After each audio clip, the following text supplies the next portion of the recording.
हाँ भाई, good morning, Ram Ram. तो हमारा प्रायद्वीपीय भारत के अंदर जो है पहाड़ियाँ चल रही थी, राइट। और पहाड़ियों में हमारा जो चल रहा था वो चल रहा था पश्चिमी घाट। अरावली हम पढ़ चुके हैं, काठियावाड़ की पहाड़ियाँ हम पढ़ चुके हैं। उसके बाद में अब क्या चलेगा? पश्चिमी घाट। यस, पश्चिमी घाट। कल एक डायग्राम भी बनाया होगा आप लोगों ने।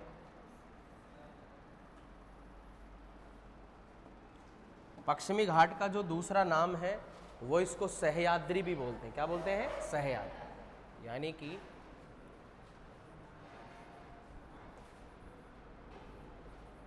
पश्चिमी घाट या फिर सह्याद्री, ठीक है, जो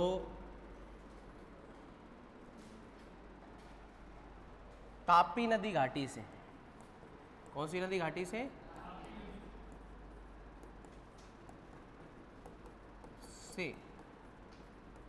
और कन्याकुमारी तक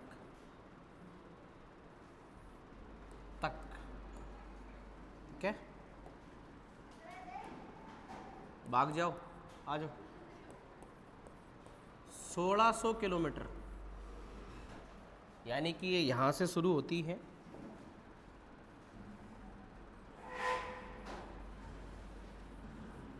और कुछ यहाँ तक, ठीक है। इसको कितने भागों में बांटा गया है?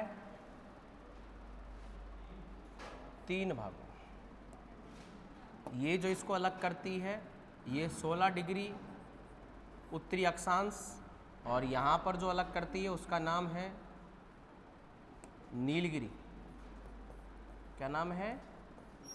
नीलगिरी।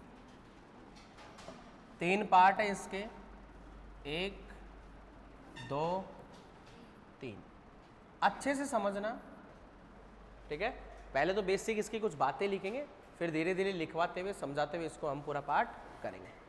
ओके, यस, चलिए।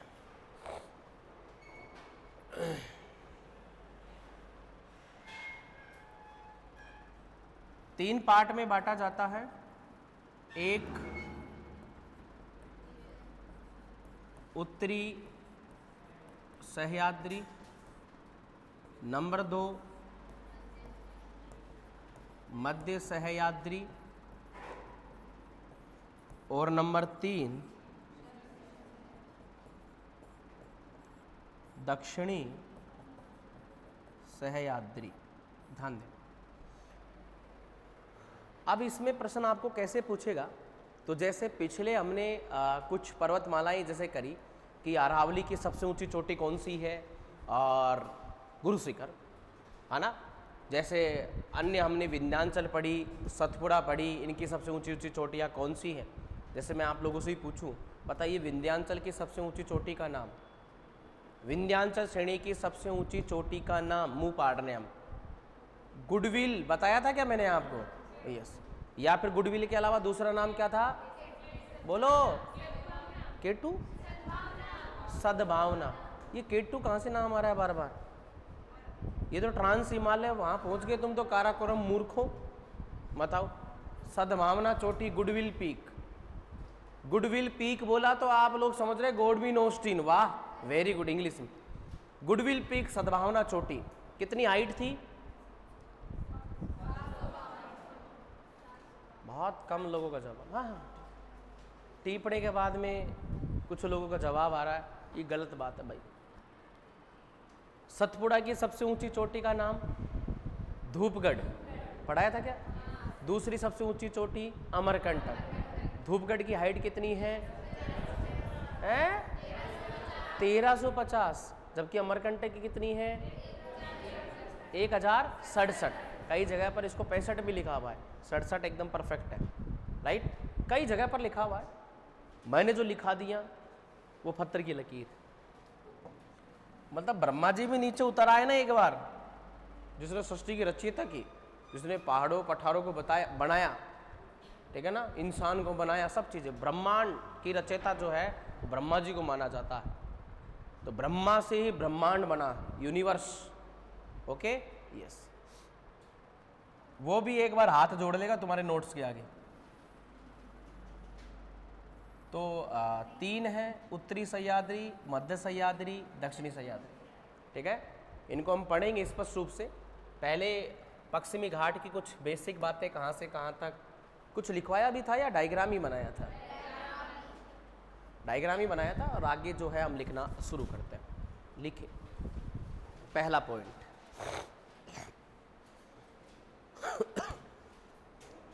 यह है तापी नदी घाटी से, तापी नदी घाटी से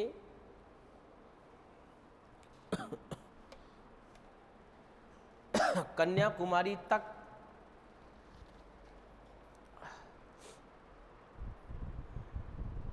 1600 किलोमीटर, 1600 किलोमीटर में से 1600 किलोमीटर की दूरी में या में विस्तृत है, विस्तृत है। यह एक खंड पर्वत है। खंड मतलब ब्लॉक माउंटेन। यह एक खंड पर्वत है। इस पर्वत की औसत ऊंचाई 1200 मीटर, 1200 मीटर।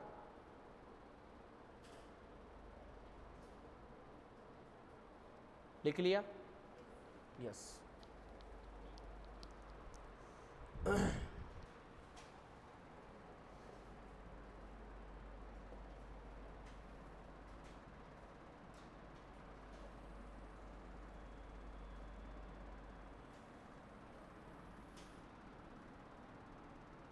यहां सदाबहार वनस्पति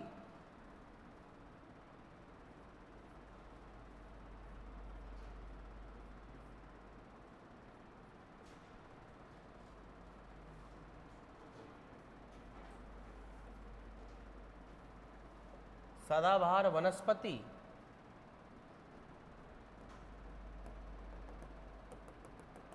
उच्च जैव विविधता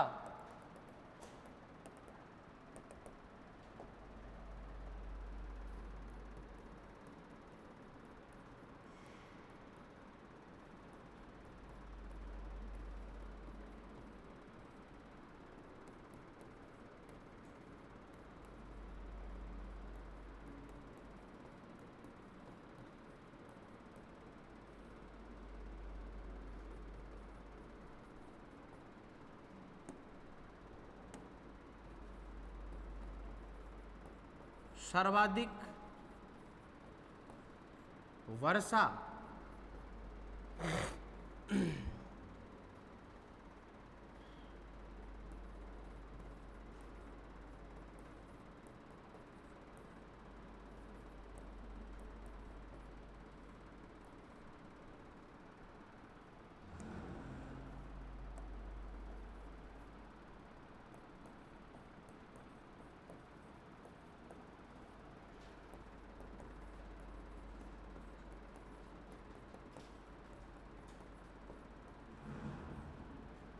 विश्व के 36 जैव विविधता स्थलों में शामिल है।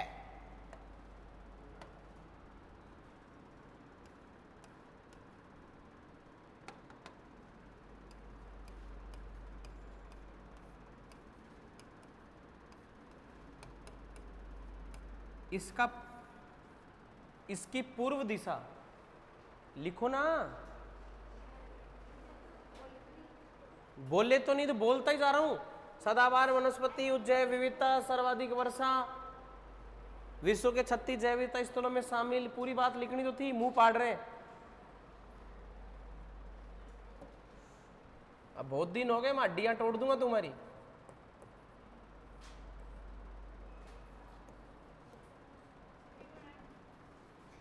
अभी नहीं बनाना, अभी लिख लो, फिर मैं बोलूं तब बनाना।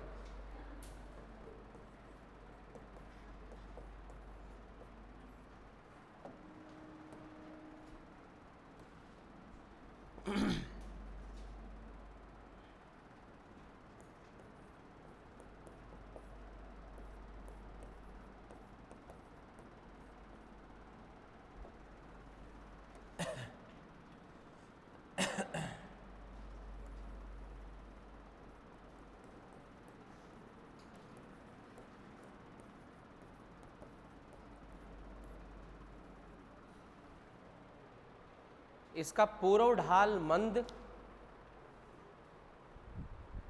इसका पूर्व ढाल मंद ढाल, मंद ढाल का मतलब इसका स्लोप क्या है, यहां पर ज्यादा है। एक बार फिर देखो,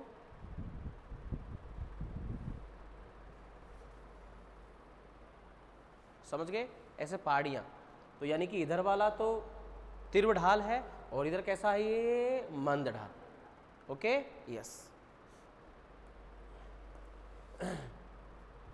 पूर्व ढाल मंद ढाल वह वृष्टि छाया प्रदेश में आता है या वृष्टि छाया प्रदेश में स्थित है,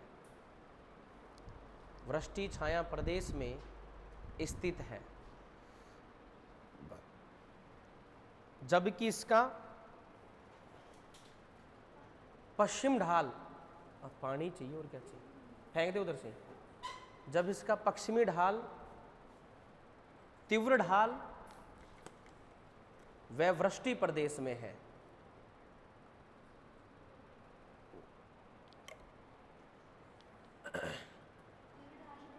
बर्फ पे डाल के लाइए क्या, बड़ा को कल झाड़ा लगवाया तो उसने बोला था कि ठंडा पानी मत पीना। हाँ लिखो, पश्चिम ढाल, तीव्र ढाल और वृष्टि प्रदेश। Okay, yes. अब छापो डायग्राम,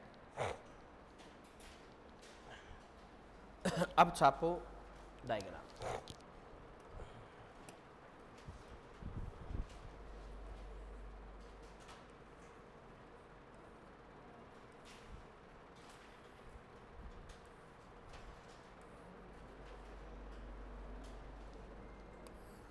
ये सब क्या है, ये एरो, तो इसका नाम है इन एरो का मानसूनी पवने। कैसी पवने हैं,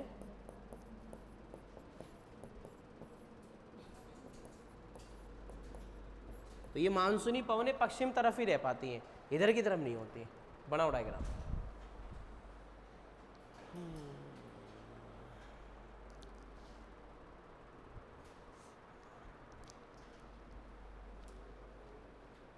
बना ले चिलगो जी।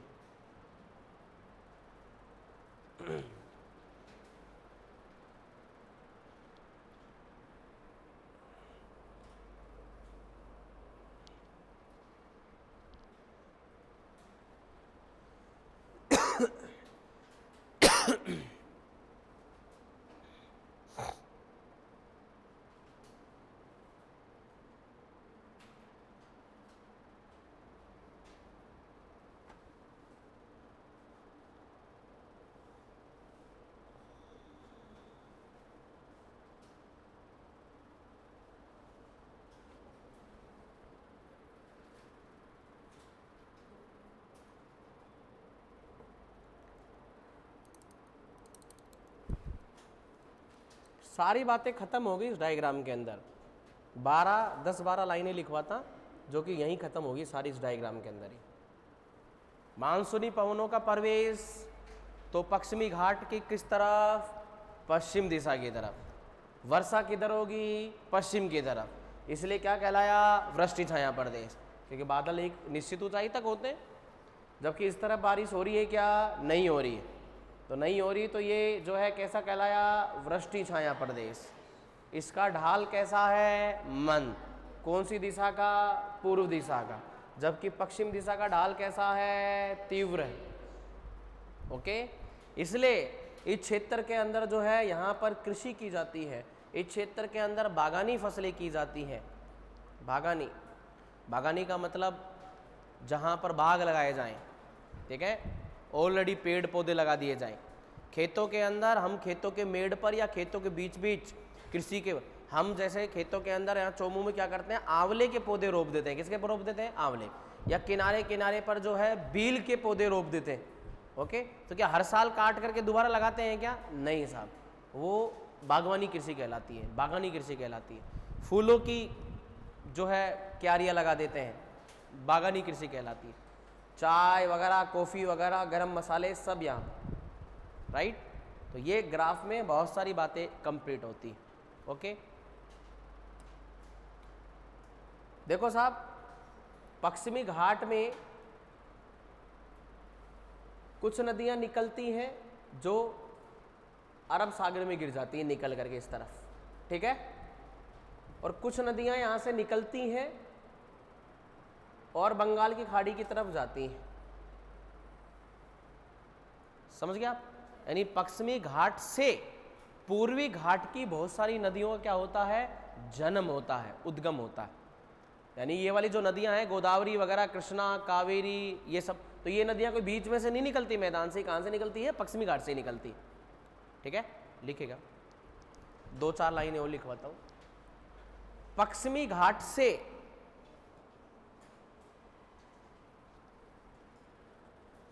पूर्वी घाट की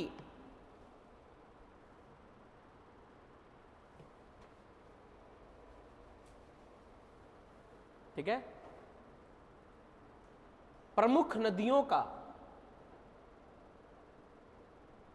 उद्गम होता है, प्रमुख नदियों का उद्गम होता है।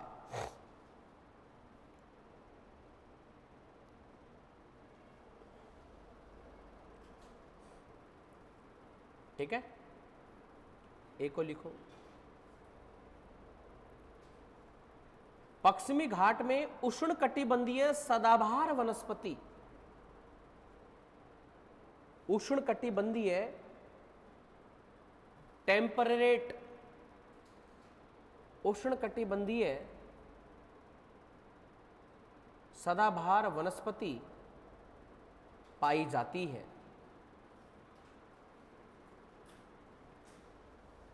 सदाबहार वनस्पति पाई जाती है। दक्षिणी पश्चिमी मानसूनी पवनों द्वारा, दक्षिणी पश्चिमी मानसूनी पवनों द्वारा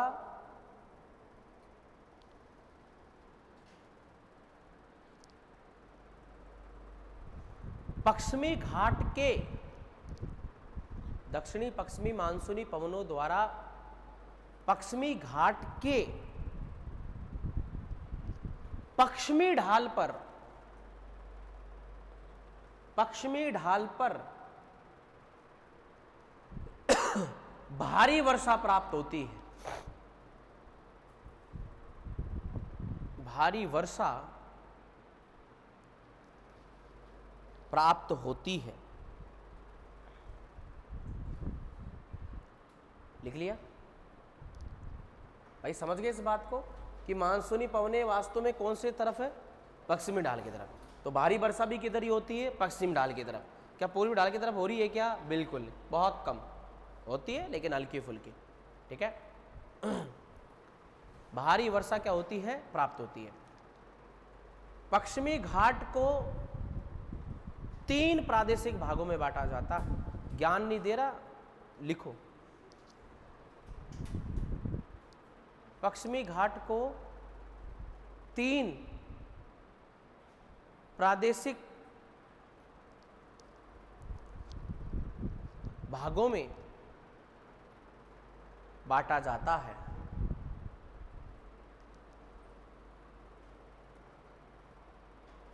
कौन कौन से?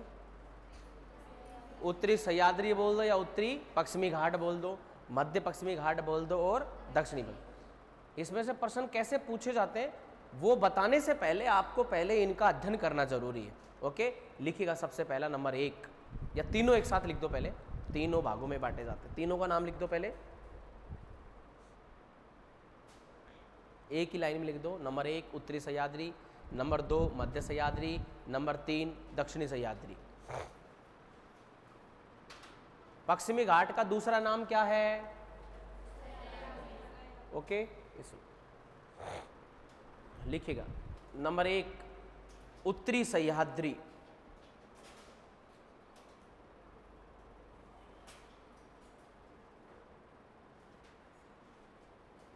लिखेगा। पश्चिमी घाट का यह भाग, पश्चिमी घाट का यह भाग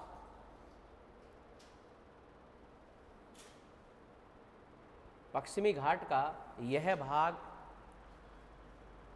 तापी नदी घाटी से, तापी नदी घाटी से कितने डिग्री? 16 डिग्री उत्तरी अक्षांश, 16 डिग्री उत्तरी अक्षांश के मध्य स्थित है।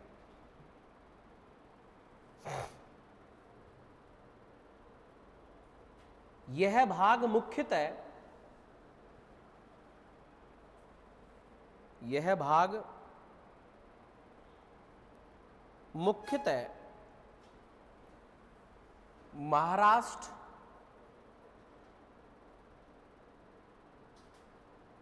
महाराष्ट्र व आंशिक रूप से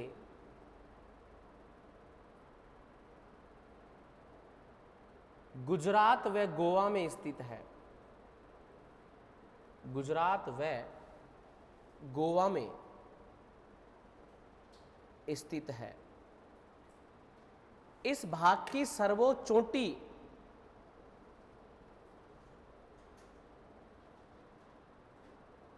इस भाग की सर्वोच्च चोटी कालसूबाई, इस भाग की सर्वोच्च चोटी क्या नाम है?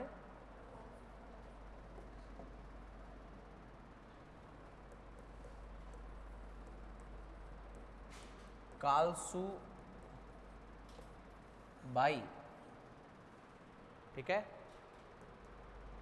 लगभग कर देना 1646 मीटर, ठीक है, स्थित है। ब्रैकेट में 1646 मीटर कर देना, स्थित है, जिससे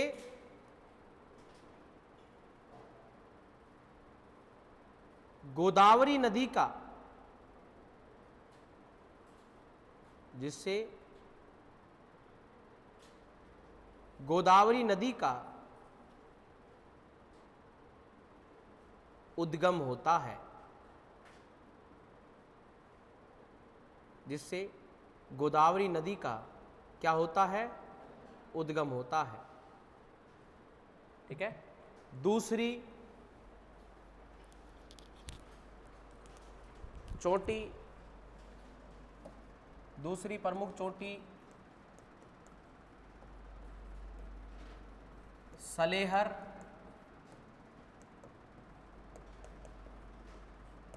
तीसरी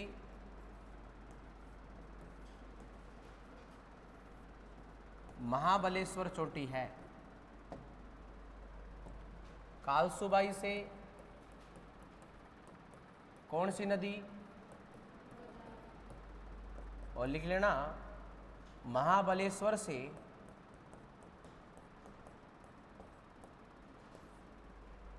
नेक्स्ट लाइन लिखना, महाबलेश्वर से कृष्णा नदी का उद्गम होता है। कृष्णा नदी का उद्गम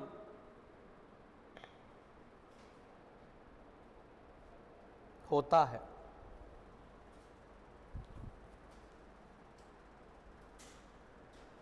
ओके,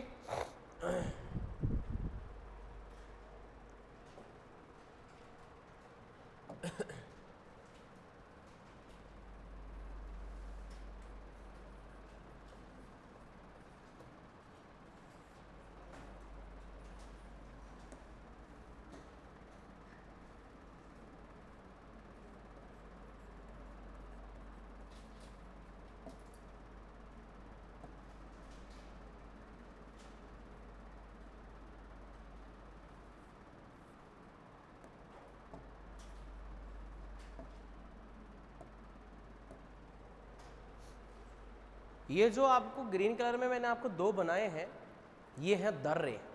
क्या है? दर्रे। दर्रे बोल दो, पास बोल दो, और दक्षिण भारत में इनको कहा जाता है घाट।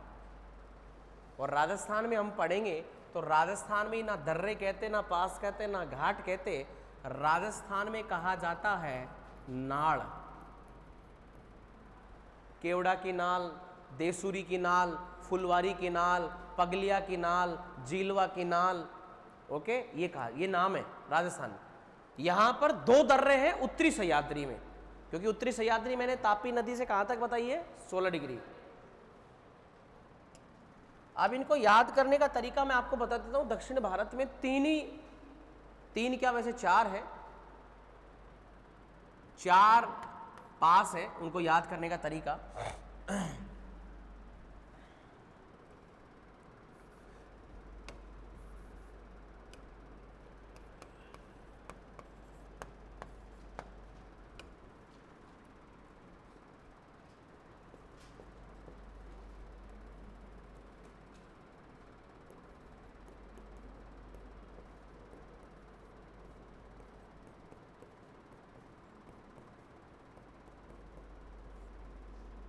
ये 4 है और ये चारों का क्रम कुछ ऐसे।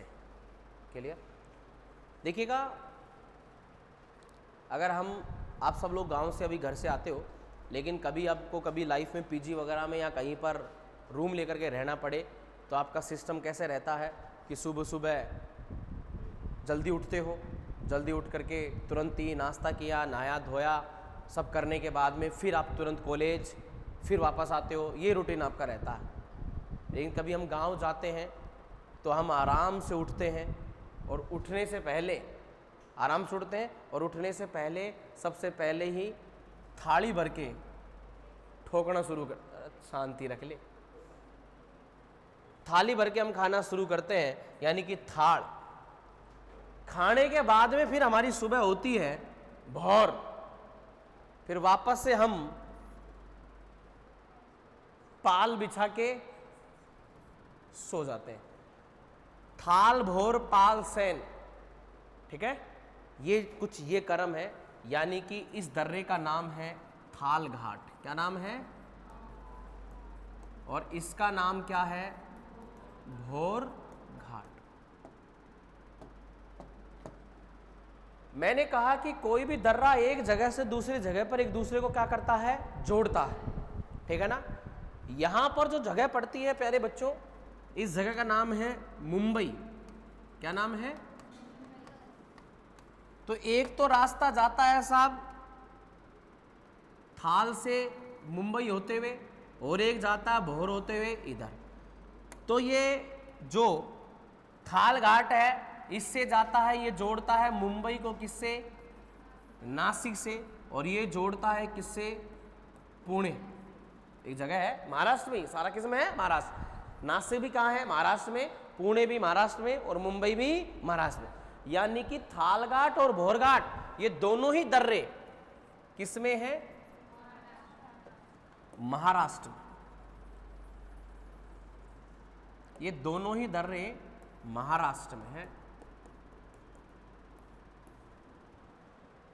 लेकिन ये दर्रे दो बड़े शहरों को जोड़ते हैं, तो इसका मतलब ये मत समझना आप कि भाई यहां से कोई नॉर्मल छोटी सड़क जाती है। यहां से भाई बड़े राजमार्ग गुजरते हैं, और उन राजमार्गों का नाम है NH गुजरते हैं। यहां से जो NH गुजरता है इसका नाम है NH3, और यहां से जो गुजरता है उसका नाम है NH4।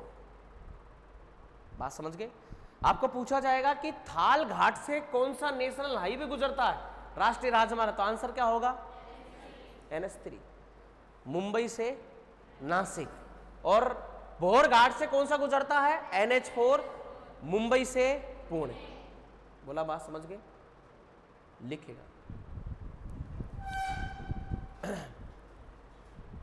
उत्तरी सही, लिखिए इसमें उत्तरी सह्याद्री लिख रहे हैं, लिखिएगा इसमें दो प्रमुख दर्रे हैं, इसमें दो प्रमुख दर्रे स्थित हैं।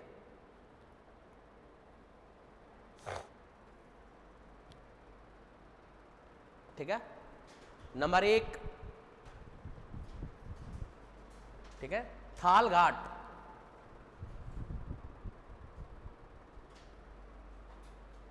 थाल घाट।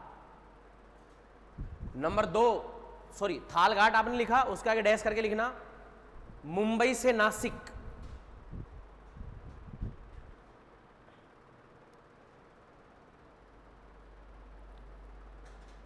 लिख लिया?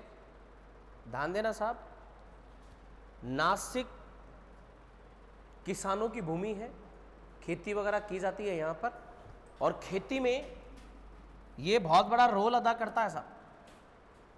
इसके पास में ही नागपुर वगैरह ये सारा एरिया है, यहाँ पर खट्टे फलों की खेती होती है क्योंकि यहाँ पर काली मिट्टी की प्रधानता पाई जाती है। इसके अलावा यहाँ पर नासिक के अंदर सबसे ज़्यादा प्याज, आप लोग राजस्थान वाले जो प्याज खाते हैं कांदा, वो रेड कलर के होते हैं, सीकर वाले प्याज जिनमें झल्लाट थोड़ी ज़्यादा होती है। और एक आपने प्याज कभी देखा हो, वेरी ब्यूटीफुल सफ़ेद कलर का प्याज देखा आपने? अरे वो फाल का प्याज की बात नहीं कर रहा मैं, कौन से प्याज की बात कर रहा हूँ? जो लाल प्याज होता है, एक होता है सफ़ेद प्याज। सेम, जब लाल प्याज को जो हमारे राजस्थान में बोया जाता है, हाँ, यहाँ पर प्याज की जो है डिमांड को पूरा करने के लिए पूरे भारत में कहाँ से प्याज आता है? नासिक, महाराष्ट्र से, पूरे भारत में। क्लियर? हालांकि प्रसिद्ध जो प्याज है बढ़िया झल्लाट वाली, जब तक सिसकारिया ना ले आदमी नहीं समझा आप, तो वो सीकर की प्याज है। और सीकर जो है वो किसके लिए फेमस है? प्याज के लिए, ठीक है। लेकिन अगर ये और कंफ्यूज आपको पैदा करेगा, अगर आपको बोल दे प्याज की मंडी, तो प्याज की मंडी सीकर नहीं, प्याज की मंडी है अलवर में। कहाँ पर है? अलवर। अच्छा, जयपुर की मुआना मंडी किस चीज़ के लिए फेमस है? टमाटर के लिए, क्योंकि यहाँ पर सबसे ज़्यादा किसकी पैदावार की जाती है? टमाटर, क्योंकि क्षेत्र में नलकूप वगैरह ज़्यादा है और टमाटर की जो फसल है वो सिंचाई वाली फसल है। कैसी फसल है? सिंचाई। तो सब ज़्यादा जो है सिंचाई, अब जो है टमाटर की पैदावार बड़े लेवल पर होगी। तो जो है मुआना मंडी के अंदर आसपास के क्षेत्रों से, जयपुर ग्रामीण से और दूसरे राज्यों से, दूसरे जो है जिलों से, राज्यों से टमाटर की आवक होती है। और टमाटर को यहाँ से दूसरे देशों में भी एक्सपोर्ट किया जाता है, प्लस दूसरे राज्यों में भी एक्सपोर्ट किया जाता है। क्लियर? तो नासिक, मुंबई से नासिक को जोड़ता है, वहाँ से कौन सा दर्रा गुजरता है? थाल घाट। और डैश करके लिख देना ब्रैकेट में NH3, ताकि आपको याद रहे, NH3, NH3, ठीक है। नेक्स्ट लिखना नंबर 2, भौरघाट, भौरघाट लिख दिया? अच्छा, भौरघाट कहाँ से कहाँ तक? मुंबई से पुणे, मुंबई से पुणे, ठीक है। आपको डायरेक्टली पूछेगा किस शहर को किस शहर से जोड़ता है, तो मुंबई को किससे? पुणे से। कौन सा दर्रा? भौरघाट। याद रखना प्यारे बच्चों, आप मेरी बात समझ तो गए ना? यस। दो पहाड़ियों के बीच में कोई भी ऐसा कटाव या ऐसा स्थान जहां से जो है एक दूसरे से रास्ता जाता हो। आप गोवा जाओगे तो गोवा आपको जाना होगा क्या तो थाल घाट होते हुए या भौरघाट होते हुए, इधर से जब आप आओगे तो तुरंत अपनी कॉपी खोलना, कॉपी साथ ले जाना, आप जहाँ भी जाओ घूमने। तो जैसे आप भारत में कहीं घूमने के लिए जाओ, ठीक है ना? यस। और मैं देखो भारत घुमाने की बात कर रहा हूँ यहाँ पर, जिन्होंने राजस्थान, जिन्होंने जयपुर ढंग से नहीं देखा, क्लियर? किन लोगों को बता रहा हूँ मैं ये बात, तो आप तुरंत अपनी कॉपी खोल के देखना और बोलना, जैसे पश्चिमी घाट का ये इलाका है, जैसे जैसे हाईवे गुजर, जब मैं परिवहन पढ़ाऊंगा, जब आपके दिमाग में बहुत सारी बातें क्लियर करूंगा, तब आपको समझ में आएगा कि हम कौन कौन से राजमार्ग से गुजर रहे हैं, ठीक है ना? और उस हमारे मास्टर ने सही लिखाया कि नहीं लिखाया, नहीं समझा आप, तो सारी बातें आपके दिमाग में फिट होती रहेंगी। धीरे धीरे पहुंचेंगे और गहराई से फसलें भी कराएंगे, कृषि भी कराएंगे। कहीं पर भी, जहाँ पर भी कहीं चाय पानी के लिए रुके, तुरंत माटी हाथ में लेना, देखना कैसे रंग की माटी है, तो आपको पता चल जाएगा मृदा संसाधन के अंदर कि कौन से राज्य में कौन सी माटी है। फांकी नहीं मारनी, माटी देखनी है ओनली। Okay, yes. तो लिखेगा भौरघाट, मुंबई से पुणे, डैश लिखना NH4।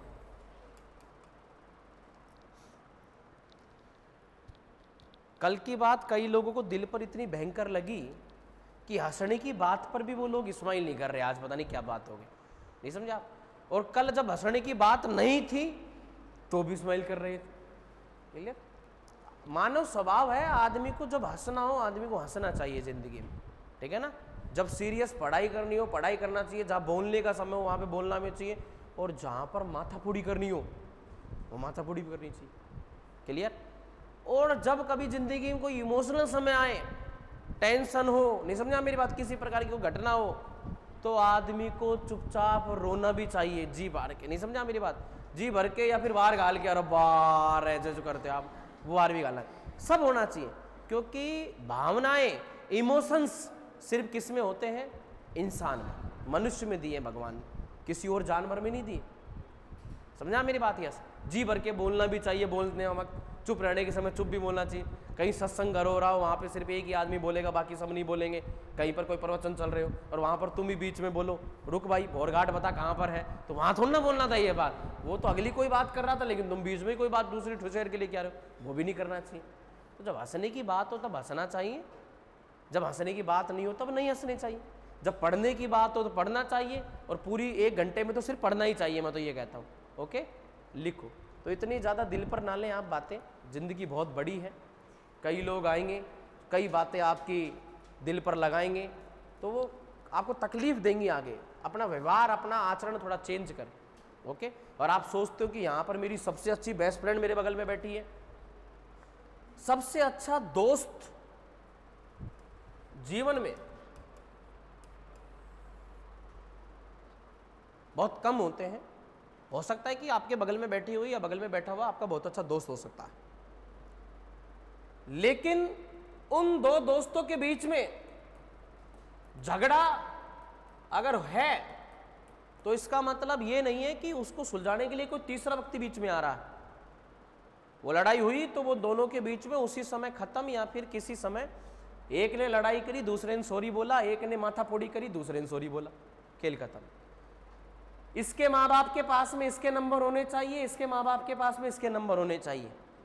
अगली कहीं और गई है तो घर वाले इसको फोन करेंगे कि बेटा बात कराना एक बार, तो बोले अंकल जी आंटी जी हमारे साथ तो नहीं है, क्योंकि माँ बाप को पता है कि इसका दोस्त कौन है। जीवन में दोस्त बहुत कम लोग होते हैं। दोस्त वो होता है जिसको हम हमारे घर पर बेझिझक बुला सकते हैं, वो हमारे परिवार का हिस्सा होता है। दोस्त वो होता है, दोस्त स्वार्थी नहीं होता कि बड़ा वो पेन दीजो, पेन दे दिया, दोस्त ऐसा पेन दे दिया, फिर उसका पेन खत्म हो गया, बड़ा वो पेन दीजो, मैं तो कौन दूं भाई, स्वार्थीपन है। ये सही बता रहा हूं आपको, ये बात आपको हंसी का पात्र लग सकती है। अगर आप अपनी इस मैच्योरिटी एज के अंदर अपने दोस्तों को नहीं पहचान पा रहे तो इससे बड़ी मूर्खता की बात नहीं होगी। फिर आप इस क्लास में क्यों बैठे हो? अगर आपको हंसी मजाक, बातचीत, ये सब चीजें फुल एंजॉय करना हो तो शायद ये क्लास आपके लिए नहीं बनी। आपको फिर आपकी क्लासों के अंदर बैठना चाहिए, ठीक है ना, फ्री टाइम रहे या इस समय, तब आपको खूब हंसी मजाक करनी चाहिए। इस समय मतलब कि आप कंपटीशन के अंदर जुड़ रहे हैं, और उस दोस्त को चाहिए कि काश ये नौकरी लग जाए, और इस दोस्त को भी चाहिए काश मेरा ये दोस्त नौकरी लग जाए। वो होती है दोस्ती, वो परिवार का सदस्य। क्योंकि आपको सिर्फ डांट सकता है, कह सकता है, वो सिर्फ आपके माँ और आपके बाप, आपका परिवार कुछ कह सकता है आपको, कुछ भी। आपका परिवार आपको कुछ भी कह सकता है, वो चाहे भाई हो चाहे बहन हो, दोनों लड़ सकते हैं, क्योंकि हमारा परिवार का हिस्सा है। कोई दूसरा आपको बोल के बताए, आपके परिवार वाले कूट डालेंगे उसको। बोलो सच है या नहीं सही है? तो इनकी जो लड़ाई झगड़ा, इनकी जो कुटाई होती है, वो कोई उस उद्देश्य से नहीं होती कि बिल्कुल ही इसको परिवार से अलग कर दें या इसको मार दें, ना ना ना, ऐसा दूसरे लोगों का काम होता है। तो दोस्त वो होता है जो आपके जीवन के अंदर, और मेरे लिए तो दोस्त की परिभाषा वो है कि दोस्त वो होता है अगर मेरे बगल में बैठा है तो बस बैठा है, हम दोनों के बीच में चाहे कोई बातचीत नहीं हो रही तो बस दोस्त है, बात खत्म। एक अलग सुकून हो रहा है कि हाँ भाई साथ में बैठे हम लोग, एक से भले 2। बाकी जीवन का बहुत सुनहरे टाइम और जीवन के कई ऐसे पल आपको हमेशा अकेले गुजारने पड़ेंगे, इसलिए अपने जीवन में अकेला रहना भी सीखो। अपने जीवन में अकेला रहना भी सीखो। अकेलेपन को अपने पे हावी मत होने दो, खुद को बोर मत होने दो, कुछ ना कुछ अकेले में करते रहो, पढ़ते रहो, कोई काम करते रहो, कोई एक्टिविटी सीखते रहो, कुछ नई प्रकार की कोई चीज़ सीखते रहो। अकेलापन जिंदगी में, क्योंकि भाई साहब आप इस दुनिया में आए थे तो आप कैसे आए थे, जाओगे, क्लियर।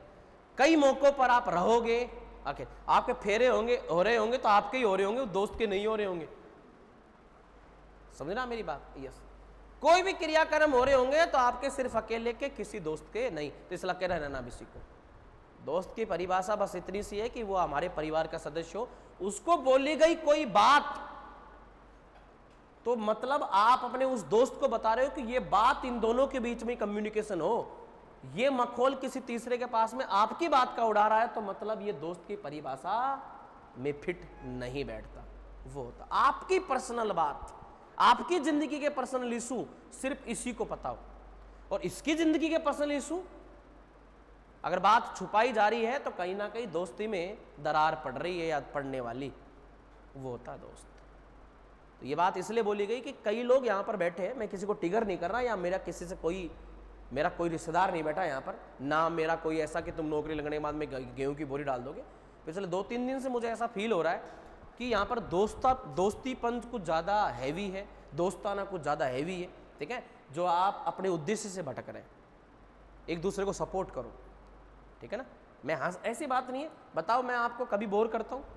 हंसाने के टाइम हंसाता भी हूँ, मैं कंटेंट भी आपको पूरा आपके दिमाग, आपके जहन तक पहुँचने की कोशिश करता हूँ मेरे तरीके से, आपके जहन तक पहुँचने की। इस सब्जेक्ट को बहुत ईजी बना रहा हूँ मैं आपके लिए, बहुत ईजी बना रहा हूँ कि आप कॉपी कभी भी खोलें तो बहुत ईजी और सारगर्भित तरीके से आप पढ़ते रहें।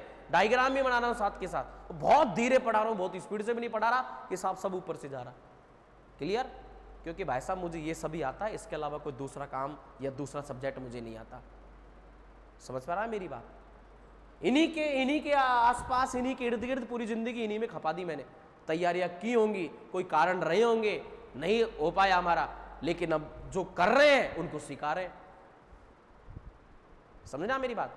तो इसलिए आप इस चीज का फायदा लो। ये आपके लिए बहुत ये मान के चलिएगा कि आपके लिए बहुत एक पॉजिटिव वो है कि आपको जो है ऐसे टीचर्स मिले। आप ये मत सोचिएगा कि यहाँ पर पढ़ने पर हमारा सिलेक्शन नहीं होगा, कहीं गोपालपुरा जाने पर मैं ही मिलूंगा आपको वहां पर। समझे आप? और जो बेहतरीन से बेहतरीन जो भी आप कोचिंग आपके दिमाग में सोच रहे हो ना, वो सब यही बताएंगे। कोई ऐसा नहीं बताएगा कि थालघाट मुंबई से जयपुर को आता है, वो नासिक ही जाता है। सभी बताएंगे पृथ्वी जो है पश्चिम से पूर्व घूमती है। कोई टीचर अलग से नहीं बताएगा सब पूर्व से पश्चिम घूमती है। गलत। पूर्व से पश्चिम सिर्फ सूरज की स्थिति हमें दिखाई देती है। कोई चीज अगर ऐसे घूम रही है तो हमें चलती हुई चीज ऐसे दिखाई देगी। आप बस में बैठे हो, बाकी आपको दुकानें सब पीछे छूटती हुई दिखाई देती हैं क्या? क्या दुकानें चल रही हैं क्या? चल कौन रहा है? हम चल रहे हैं। हम आगे की तरफ जा रहे हैं, वो पीछे जा रही। लग ऐसा रहा है कि दुकानें चल रही। सेम पृथ्वी में हम हैं, हम घूम रहे हैं पश्चिम से पूर्व की ओर, लेकिन कोई सूर्य हमें दिख रहा है कि वो कैसे चल रहा है, पूर्व से। समझ पा रहे हैं मेरी बात? वास्तविक बात कुछ अलग है और हो कुछ अलग रहा है, सोच कुछ अलग रहे। आप सोच रहे हो कि बहुत नॉर्मल वे से हमारा सिलेक्शन हो जाएगा, कभी नहीं होगा। बहुत धुरंधर लोग बैठे इस दुनिया के अंदर जो दिन रात 18 घंटे लाइब्रेरी में पढ़ाई करते हैं। वो लोग 18 घंटे, 4 घंटे में सोना, खाना, पीना। बाल भी उन्होंने कब कंघा लगाया था उनको नहीं पता, कब शीशा देखा था उनको नहीं पता। समझना मेरी बात? नहाने के लिए तुम्हारे जैसे नहीं कि 1 घंटे तक बाथरूम में 4 बाल्टियां सल्टा दी, नहीं समझा? अभी तो बाल ही धोए हैं, अभी नाखून ही धोए हैं। ना ना ना, सिर्फ 4 मिनट के अंदर अंदर सब चीजों में फ्री हो जाते हो। ओके? समय की वैल्यू समझते। उनको पता है कि अगर मैंने ज्यादा समय इसमें लगा दिया, अगर मैंने 20 मिनट भी फालतू लगा दी, 24 मिनट में सारा कार्य किया, तो वो 20 मिनट शायद किसी टॉपिक को पूरा करने में लगा देता हूं। 18 घंटे दिन और रात लाइब्रेरी में बैठे रहते भाई साहब। खाने के लिए खुद नहीं बनाते वो खाना, टिफिन वाला लगा रखा है। जैसा भी खाना, सूखी रोटी आ रही है, सुबह का आटा लगाया हुआ, शाम को रोटियां बन रही हैं, नहीं समझा आप? गेहूं थोड़े से भीगे हुए थे, सस्ते गेहूं लेके आ रहा है और वो आटे की रोटियां लेके आ रहा है। समझे आप? तेल में तैर रही दाल है, पानी में तैर रही दाल है, और आप घर में ऐसे ही बन जाए तो फेंक देते हो थाली को। जिंदगी में ये सब तपना पड़ता है, ये सब सीखना पड़ता, तब जाकर के होता भाई साहब। समझे आप मेरी बात में? ऐसा ही नहीं है।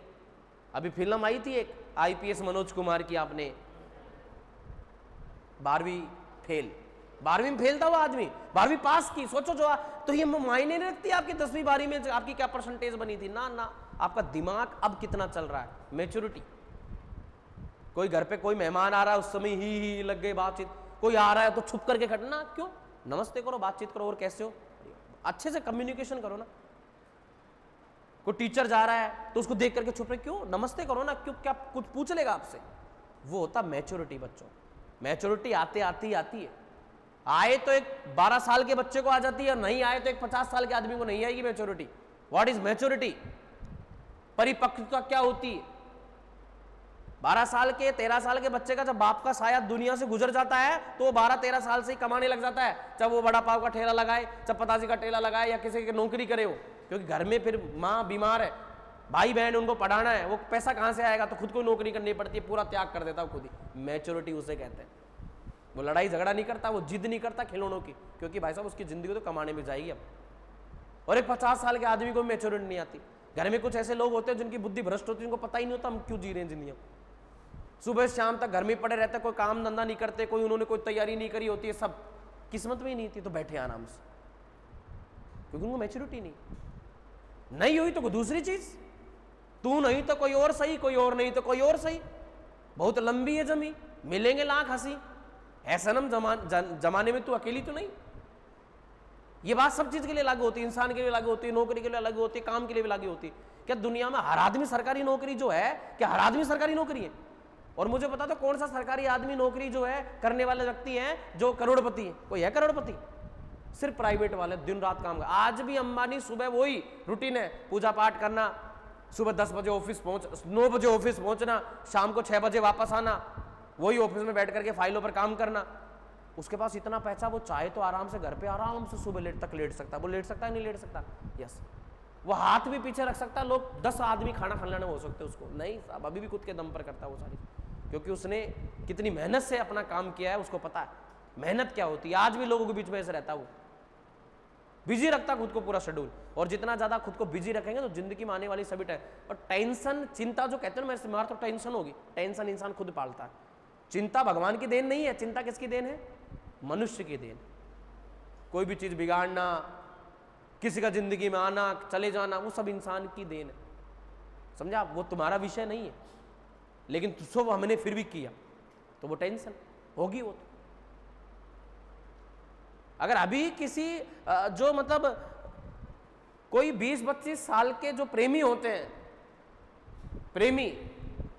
प्रेमिका, अगर प्रेमिका उस प्रेमी को बोले 20-21 साल की उम्र है दोनों की कि मुझे समोसा खाना है बाबू, तो प्रेमी रात को 12 बजे उठ करके ऑनलाइन जोमेटो पर नहीं मिल रहा तो बाइक लेके जाएगा, हलवाई को जगाएगा मार मार के,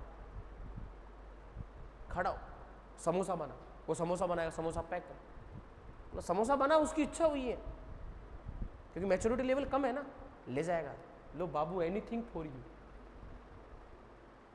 अब यही क्रिया 50 साल का आदमी अपनी पत्नी से कर, पत्नी बोले कि मुझे समोसा खाना है, तो क्या जिक्र होगा? मैच्योरिटी। बैठ जा, समोसे खाएगी रात में 12 बजे, वो मैच्योरिटी। कब किस समय तुम्हारी डिमांड को पूरा करना है वो तुम्हारी मैच्योरिटी, समझा? अभी अच्छे चप्पल, अच्छे जूते, बार बार चश्मे के फ्रेम को बदलना, बार बार ये चीज लाना, कपड़ा, ये अभी जरूरत नहीं है। अभी हम चप्पल में भी गुजारा कर सकते हैं, ये जरूरत बहुत बाद में है और बहुत कम समय में हो सकता है। कई ऐसे बड़े बड़े महान राजनीतिक, बहुत सारे सामाजिक क्रांतिकारी व्यक्ति हुए हैं जिनके पास में 3 से 4 ड्रेसें थी ओनली, उसी को धोना, फिर उसको एक को सुखा देना, एक को पहनना, ऐसे करते थे वो लोग, जिनके बहुत बड़े बड़े नाम हैं। आजकल जाति धर्म इनमें फंस करके सोशल मीडिया रीलें चल रही हैं कि माधव भाई चल रहा हूँ, फुल रीलें चल रही हैं। ये काम नहीं है हमारा। हमारा काम है सिर्फ और सिर्फ इन चीज़ों को पढ़ना, 2-3 बार देखना, जहन में देखना, समझा? ज़्यादा लोड मत लो, मस्त हंसी खुशी से रहो। होगा अच्छी बात है, नहीं होगा बहुत अच्छी बात है, भगवान ने पता नहीं कुछ और लिख रखा हो, कभी बिजनेस माइंड लिख रखा हो। तुम में से भाई बहुत सारे लोग, जरूरी थोड़ा है कि कोई एक आरएएस अधिकारी बने, तुम लोग और उससे भी अच्छे पोस्ट पर जा सकते हैं। आप कोई बहुत बड़ी बिजनेसमैन भी बन सकते हैं, कुछ अपना एंटरप्रेन्योर। आज जितनी भी महिलाएं, कई भारत में कई सारे स्टार्टअप, कई सारे ऐसे बिजनेस उद्योग कई सारी महिलाओं ने शुरू किए। आज कई सारे ब्रांड्स हैं, जो मेकअप ब्रांड्स हैं, उनकी महिलाएं सीईओ हैं, फाउंडर हैं। कैसे क्रीमें बनती हैं उन सब की फाउंडर वही, चीजें सीखी उन्होंने, उस पर पढ़ाई की उन्होंने, MBA किया, बहुत सारी डिग्रियां की उन्होंने, अलग अलग उन चीजों को सीखा।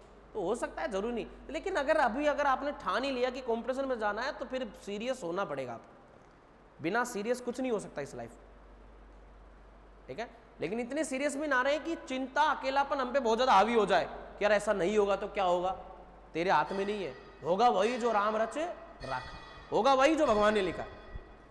तो इसलिए इन सब चीजों को समझने के लिए, पढ़ने के लिए, सारी चीजों को, क्योंकि ये सब चीजें अब मैं पढ़ाता तो जा रहा हूं आपको कि भाई उत्तरी सह्याद्री की ऊंची चोटी जो है ये है, सेकंड ये है, थर्ड ये है। और अभी आपसे पूछ लो कि भाई साहब बताओ पूर्वांचल की सबसे ऊंची चोटी, तो कोई नहीं बता पाएगा, अभी बहुत कम लोग बता पाएंगे। सारामाती बताया था क्या आपको? यस। विंध्याचल की बताने में 4 बार सोच रहे थे कि मैं गुडविल पीक बताऊं या नहीं बताऊं।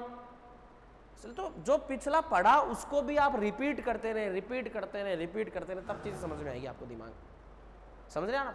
मैं ज्ञान बहुत कम देता हूं, लेकिन जब देता हूं तो बहुत ठोक के देता हूं और बहुत डंके की चोट पर देता हूं। मैं जो बोलता हूं बहुत सत्य और प्रैक्टिकल बात बोलता हूं, ठीक ना। किसी को बुरी नहीं लगनी चाहिए ये बात, क्योंकि आपको सीखना, मैंने पहले ही कहा था कि 3 लोगों का इस जीवन में कभी बुरा नहीं मानना, माँ बाप और, क्योंकि वो खुद के भले के लिए नहीं, वो तुम्हारे भले के लिए काम करने वाले लोग होते हैं। तो इसलिए प्यारे बच्चों, जो अभी भी पढ़ाई अगर नहीं कर रहा तो प्लीज और प्लीज घर पर 2, 3, 4 घंटे अपना एक अलग बैठने का कहीं स्थान, जरूरी नहीं कि कुर्सी टेबल ही, आराम से नीचे बिछा करके कुछ और चौकी लेकर के, मैंने आज भी मुझे जितना मजा नीचे चटाई बिछा करके और चौकी लेकर के उसमें लिखने में आता ना, उतना कर। ये सारी चीजें, इतने डायग्राम वगैरह जो स्पीडली मैं बना पा रहा हूं, ये सब चीजें इतने दिमाग में कैसे रह पाएगी? ये सब डायग्राम बार बार लिखने से, बार बार करने से आती।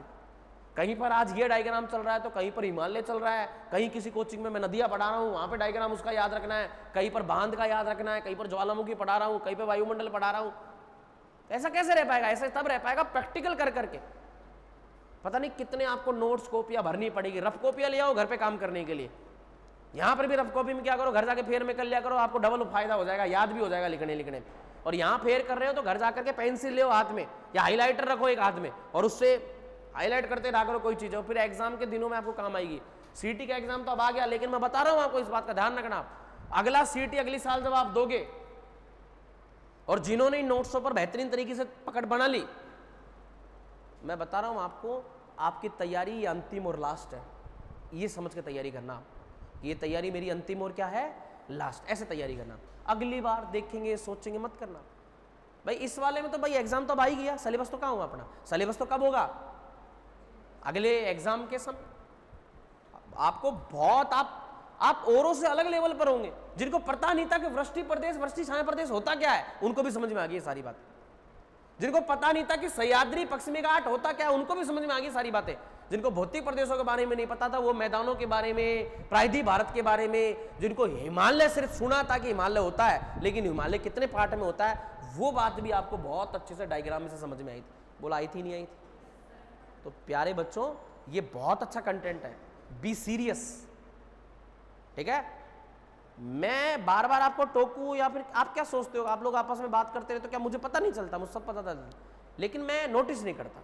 मैं नोटिस कब करता हूं, जब ये बात 1, 2, 3, 4, 5, 6 बार हो जाती है कि यार अब तो उसको टोकना ही पड़ेगा बच्चे को, तब मैं बोलता।